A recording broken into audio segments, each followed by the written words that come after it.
This video will guide you in assisting to change your PIN code, key card registration and deletion. Okay, so first of all, push up the back battery cover at the back of the lock.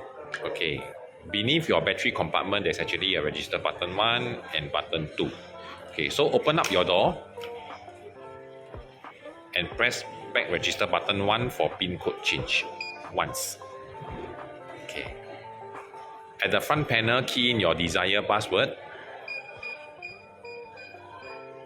Minimum 4 digit, maximum 12 digit. Okay, so now you close the door. Okay, and you try with the new password that you just enter.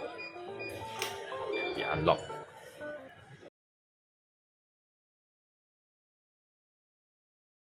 Same thing, open up the door, press back register button 2 once,